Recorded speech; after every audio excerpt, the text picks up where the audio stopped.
हाँ बच्चों, अब हम लोग class 10th NCERT book history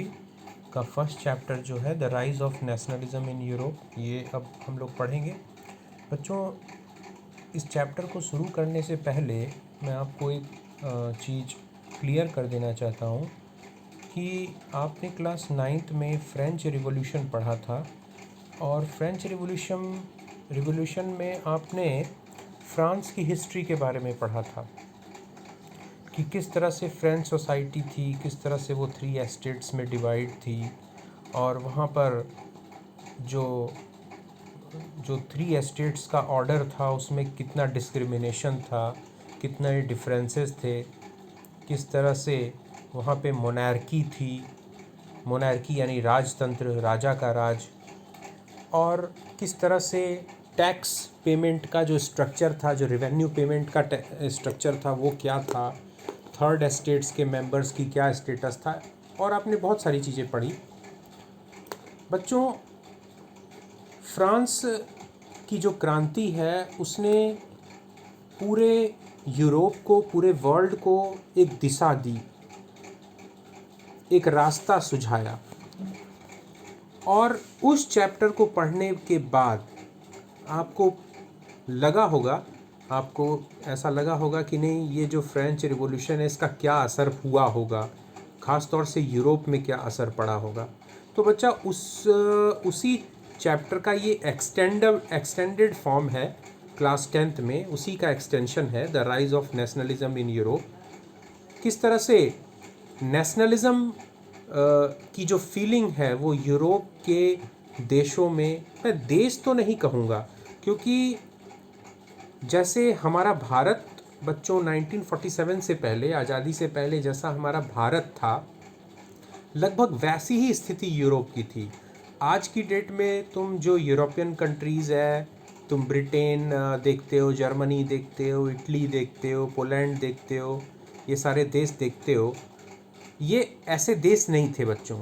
जैसे हमारे भारत में बहुत सारी रियासतें थीं, राजाओं के रजवाड़े थे,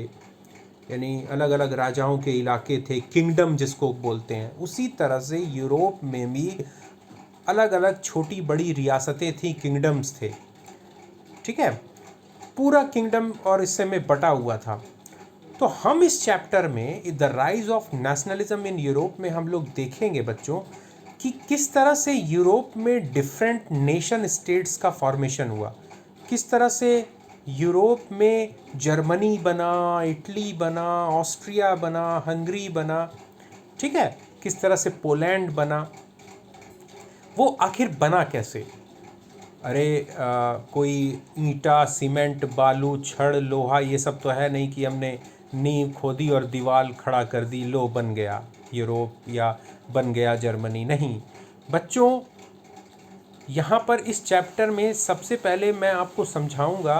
कि आखिर ये नेशनलिज्म होता क्या है, नेशन और कंट्री में क्या डिफरेंस होता है, तब तुम इस बात को समझोगे कि नेशनलिज्म क्या होता है और ये नेशनलिज्म आखिर क्यों लोगों के मन में आता है, यूरोप में इसकी शुरुआत कैसे हुई। बच्चों, सबसे पहले समझते हैं कि country country country can be termed as a piece of land having a ruler, और a ruler is having a territory upon which he or she impose his or her regulations and rules, and the citizens are not citizen, they are only subjects. Country हम कह सकते हैं यानी देश, जमीन का एक टुकड़ा जो किसी के शासन के अधीन है, जहाँ पे शासन चलता है किसी का, वो शासन कैसा भी हो, किसी भी प्रकार का हो, और नागरिक नहीं बल्कि प्रजा होती है जिसके अधिकार कम भी हो सकते हैं, ज़्यादा भी हो सकते हैं, नहीं भी हो सकते हैं। लेकिन बच्चों, नेशन एक ज़मीन का वो टुकड़ा है जिसके ऊपर कोई शासन करता है या कोई भी शासन की व्यवस्था है, कोई भी एडमिनिस्ट्रेटिव अरेंजमेंट है,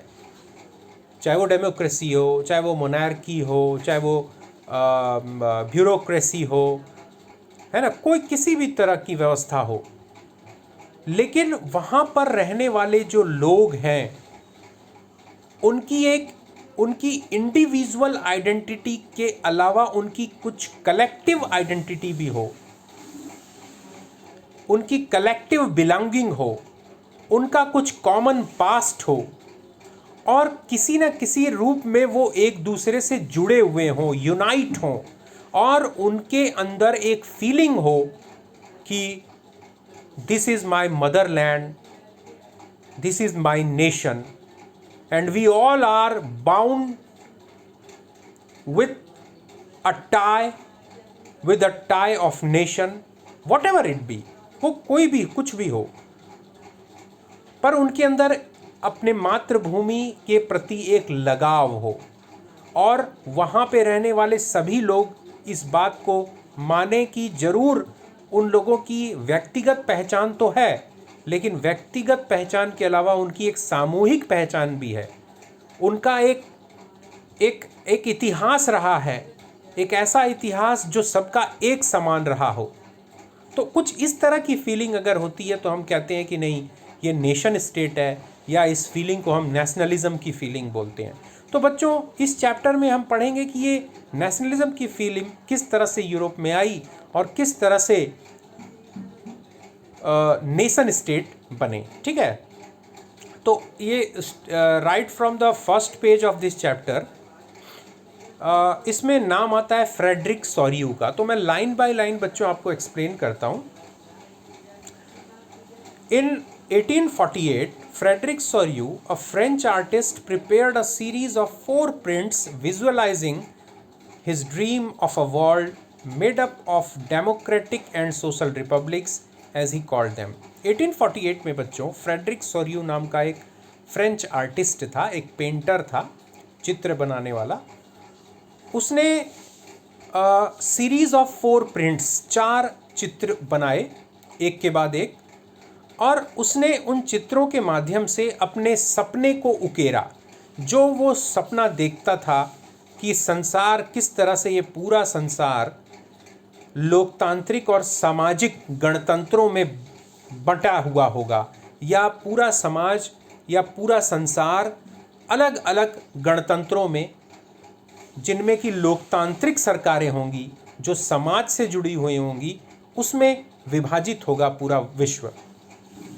ठीक है बच्चों, उसने ये कल्पना 1848 में उसने ये कल्पना इसलिए की क्योंकि तब तक पूरे विश्व में इस तरह की व्यवस्था नहीं थी। डेमोक्रेसी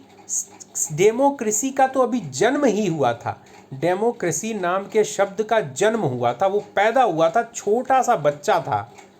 ठीक है, अगर तुम डेमोक्रेसी को एक बच्चे के रूप में उसको पर्सोनिफाई करोगे तो वो अभी एक छोटा सा बच्चा था। और हालांकि उस समय तक यूनाइटेड स्टेट्स ऑफ अमेरिका में डेमोक्रेसी जैसी बात आ चुकी थी। फ्रांस, पिछले साल तुमने पढ़ा फ्रेंच रिवॉल्यूशन में, फ्रेंच रिवॉल्यूशन में भी